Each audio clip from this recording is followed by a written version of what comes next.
Chers collègues, l'audience entre Son Excellence, Monsieur le Président de la République, Denis Sassou Nguesso, et le ministre des Affaires étrangères de la Fédération de Russie s'est terminée et nous allons passer au jeu de questions-réponses, mais avant tout, nous accordons d'abord la parole à Son Excellence Sergueï Lavrov, le ministre russe des Affaires étrangères, pour un mot préliminaire.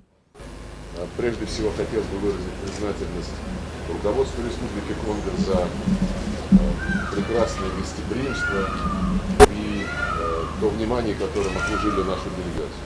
Nous venons d'avoir une longue conversation avec le président de la République du Congo, M. Sassou Nguesso, et avec mon ami, mon homologue, le ministre des Affaires étrangères congolais. Nos relations reposent sur une longue histoire d'amitié, de coopération. Ce sont des relations qui se basent sur les relations d'égalité, le respect des intérêts les uns des autres et la coopération sur les plateformes internationales.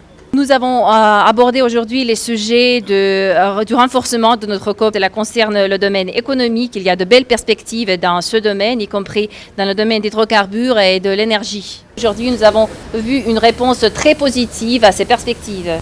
Les domaines spécifiques seront étudiés à la veille de la séance de la commission intergouvernementale qui va se dérouler à Brazzaville en fin septembre cette année. Les deux parties sont aussi intéressées à faire monter le volume de coopération dans le domaine militaire-technique.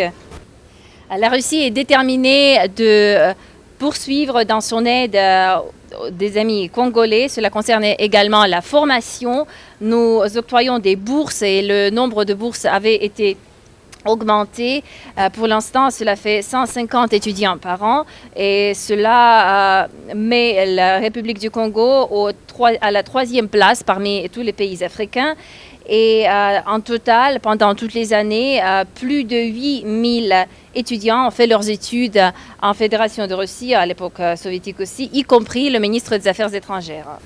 Dans le contexte des épidémies qui règne sur notre planète aujourd'hui, nous avons étudié aussi la question de la construction d'un laboratoire conjointe pour étudier et prévenir les maladies infectieuses dangereuses. Et dans ce domaine, nous avons également transmis à nos amis congolais les systèmes de diagnostic des épidémies contemporaines. Notre coopération internationale se poursuit aussi. Nous avons des positions très proches ou similaires sur les plateformes internationales, y compris sur la plateforme onusienne. Dans la plupart des sujets différents, nous votons en solidarité et nous apprécions hautement cette position de la part de nos amis. Brazzaville, d'une manière consécutive, s'oppose à toute discrimination au sein de l'ONU et nous répondons aussi à cette initiative de la même manière. Aujourd'hui, nous avons donné une haute appréciation aux actes du président et du ministre des Affaires étrangères. Nous les avons remerciés pour leur position équilibrée et responsable vis-à-vis du dossier ukrainien et la situation autour de l'Ukraine. Cette situation tout en rendant compte d'un élément international inventé et concocté par les Occidentaux. Nous plaidons pour des relations internationales démocratisées, pour la participation globale et intégrale à pied d'égalité de tous les pays, comme cela est exigé selon la charte de l'ONU, contre toute dictature ou politique de chantage. Nous s'opposons à des tentatives des Occidentaux, sous le prétexte de la situation en Ukraine, d'abandonner les conflits qui sont restés à l'impasse pendant des dizaines d'années. Je parle de la position honteuse de l'Occident vis-à-vis, par exemple, le conflit israélo-palestinien. Il y a aussi pas mal de crises qui restent en suspens sur le continent africain et nous saluons le rôle que joue le président congolais ainsi que le ministre des Affaires étrangères en mobilisant les pays africains pour trouver.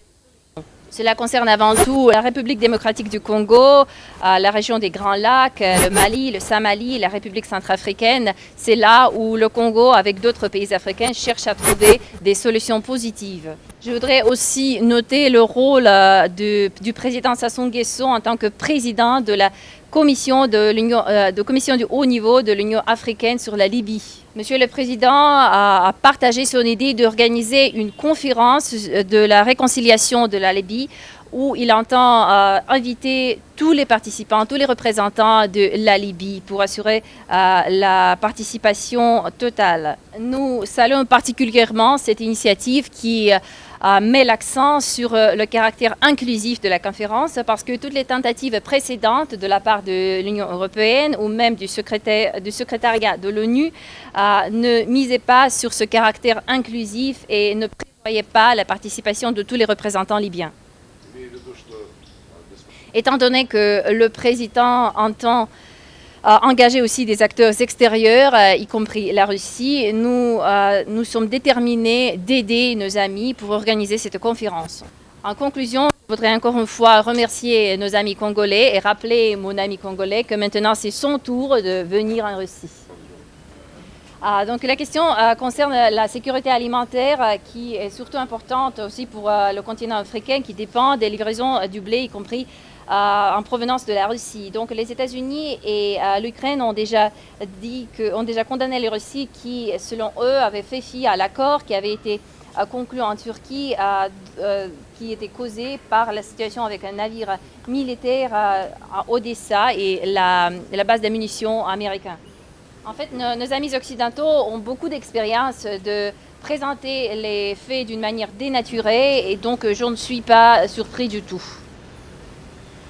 Quant à l'épisode à Odessa que vous avez évoqué, il n'y a pas de disposition dans l'accord du 22 juillet signé en Turquie qui nous interdise de procéder avec l'opération spéciale militaire et détruire l'infrastructure militaire.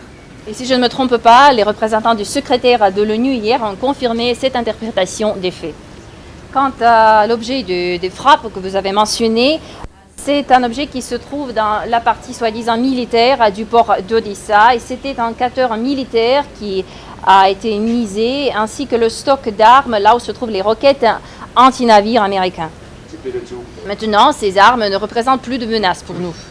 En ce qui concerne le terminal de blé, les experts ont aussi confirmé que ce terminal se trouve vraiment dans la location très éloignée de cette partie militaire et qu'il n'y a pas d'obstacle pour la livraison de blé et nous ne les avons causés non plus.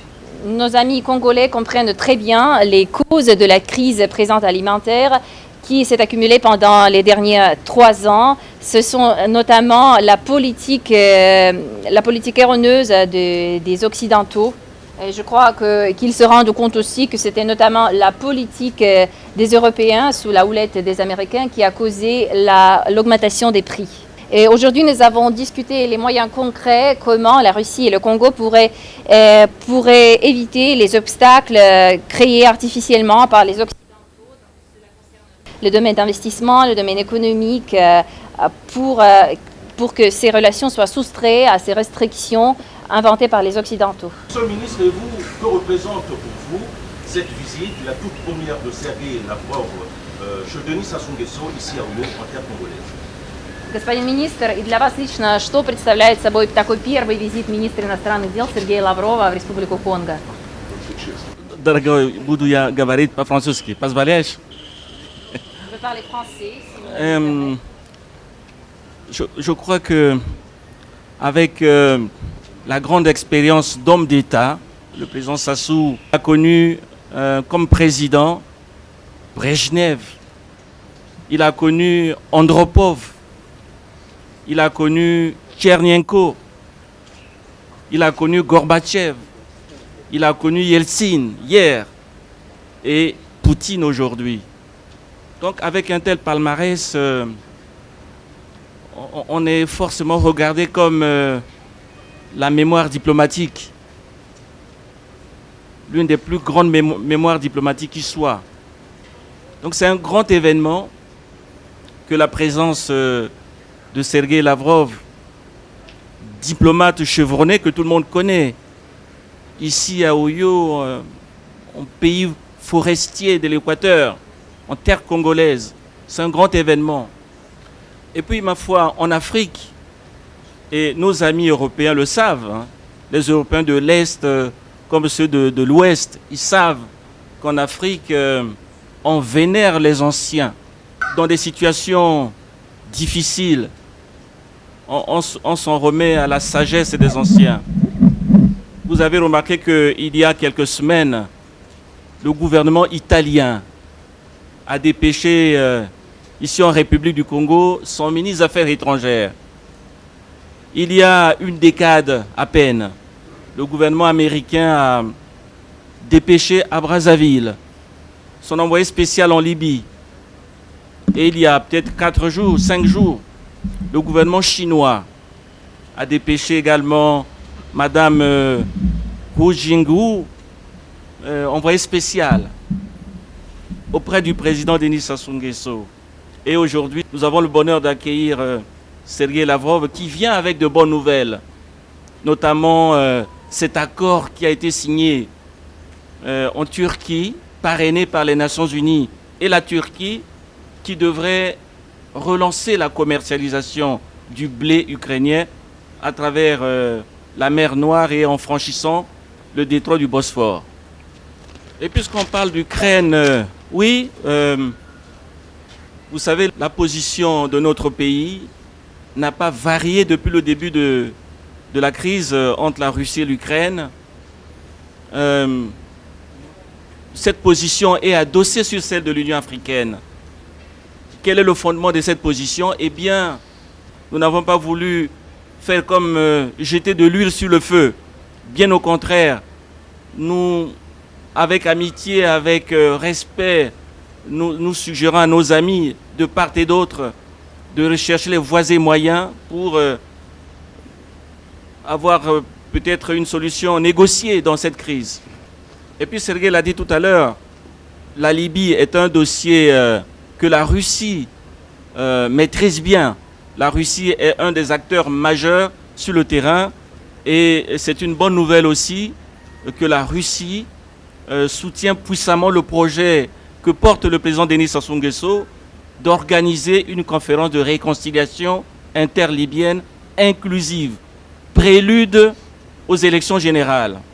Cela dit, je voudrais à nouveau remercier Sergueï pour le bonheur qu'il nous fait d'être ici à Oyo, dans cette belle villégiature, au bord de la Lima. Quel commentaire allez-vous donner à la déclaration du président qui dit que la Russie doit perdre dans la guerre contre l'Ukraine pour l'établissement de la paix dans le monde? En fait, je ne peux pas dire que je suis fatiguée, mais en tout cas que je suis déjà peu content de donner des commentaires sur les déclarations faites par les hommes politiques européens qui, évidemment, ont leurs propres objectifs, leurs propres intérêts. Et parmi eux, on peut dire que c'est l'intérêt de faire détourner l'attention du problème clé et satisfaire à leurs intérêts nationaux.